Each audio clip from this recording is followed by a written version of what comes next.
آپ نے یہ کہا تھا کہ ہم اب کسی کی جنگ نہیں لڑیں گے. ہم نے پہلے امریکہ کی جنگیں افغانستان میں لڑی ہیں، اپنا ملک تباہ کیا ہے اور توبہ کی آپ نے، اور توبہ کے بعد پھر کہا کہ اب ہم کسی کی جنگ نہیں لڑیں گے. یہ توبہ توڑ کر ماہ رمضان میں اور پھر پلید ترین انسان کے آرڈر پر تم اپنی فوجیں لے کے پھر خلیج میں چلے گئے ہو. یہ ذلت ہے. عزت کا سبق پڑھو. علامہ اقبال نے تمہیں کہا تھا کہ ذلت کا سبق چھوڑ کر عزت کا، شجاعت کا، غیرت کا، صداقت کا سبق پڑھو تم. لیکن یہ سبق تمہیں پڑھانے والوں نے نہیں پڑھایا، تمہیں ذلت کا سبق پڑھایا ہے. عزت کا راستہ کربلا کا راستہ ہے، امام حسین علیہ السلام کا راستہ ہے. پاکستان کی سلامتی کا تقاضا یہ تھا کہ آپ دفاع کرتے پاکستان کا. وہ حملہ اور وہ دشمنی اور وہ خطرہ جو ایران کو عبور کر کے پاکستان تک آنا تھا، اسے ایران کی سرحدوں کے اندر آپ روک لیتے. یہ پاکستان کے اوپر آپ کا احسان تھا. لیکن آپ ٹرمپ کی گینگ میں جا کر کھڑے ہوئے، آپ غزہ امن معاہدے میں جا کر کھڑے ہوئے، آپ فلسطین کے ختم کرنے والے معاہدے میں ننگین میں جا کر کھڑے ہوئے. ملت پاکستان کیا سوچ رہی ہے اور آپ کیا سوچ رہے ہو؟ یہ ملت پاکستان ہے جو اس وقت لاہور کے مال روڈ پہ بیٹھے ہوئے ہیں. یہ ہیں پاکستانی حقیقتاً.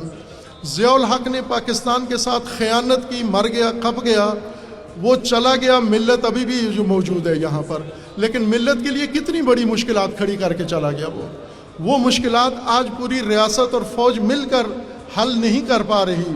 اسی طرح باقی بھی لوگ آئے، جرنیل باری باری، اور پاکستان کو ہر دفعہ ایک ذلت کے راستے پہ ڈال کے امریکہ کے ساتھ مل کے اور خاری اور ذلت کا راستہ ڈال کے پاکستان کو مشکلات میں ڈالا. آج آپ کو ہم فقیر ہیں، اور فقیر بھی آپ نے کیا ہے. حکمرانوں نے پاکستان کو فقیر کیا ہے.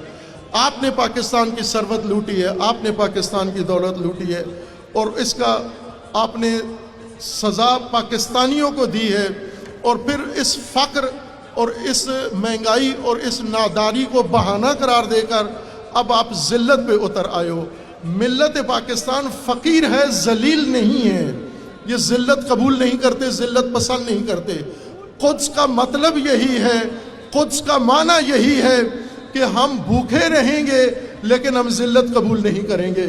امام شہید کی تصویر لے کر سڑک پہ آنے کا مطلب یہ ہے کہ ایک تاریخ میں ہمیں امام نے رہنمائی کی تھی کہ جب ذلت سے تمہارا سر جھکایا جائے تو کٹا دینا، جھکانا نہیں ہے.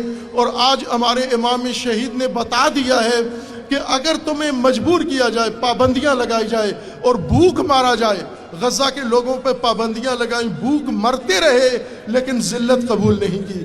یمن سے زیادہ تم فقیر ہو، یمن سے زیادہ مجبور ہو. یمن کے ملک سے یمنیوں نے فقر کی حالت میں ذلت قبول نہیں کی، بلکہ آج بھی تنہا ملت ہے جو جانانہ طریقے سے فلسطین کے ساتھ اور ایران کے ساتھ اور مظلوم کے ساتھ کھڑی ہوئی ہے. پاکستان باوقار ملک ہے، باوقار ملت ہے، باوقار قوم ہے. اس باوقار کو بے وقار رہبر اور رہنما میسر آئے ہیں جنہوں نے اس کو ذلیل کرنا شروع کیا ہے. ملت نے آج روز قدس یہ فیصلہ کر دیا ہے کہ جو حکمرانوں نے راستہ اختیار کیا ہے وہ ملت پاکستان کا راستہ نہیں ہے. ملت پاکستان کا راستہ عزت کا ہے. ہم فقیر ہیں لیکن بیکاری نہیں ہیں. یوں نہیں ہے کہ ہم روٹی کی خاطر، ہم تیل کی خاطر ہم جائیں ٹرمپ جیسے پلید اور منحوس انسان کے ساتھ کھڑے ہو جائیں اور اس کے لیے نوبل انعام کا تقاضا کریں. ننگ ہے تمہارے لیے. اگر تم میں ذرا سی شرم ہے تو پاکستان کی ملت کو اپنے حال پہ چھوڑ دو. یہ ملت اپنا راستہ پکڑ لے گی، ڈھونڈ لے گی، اور ڈھونڈ لیا ہے.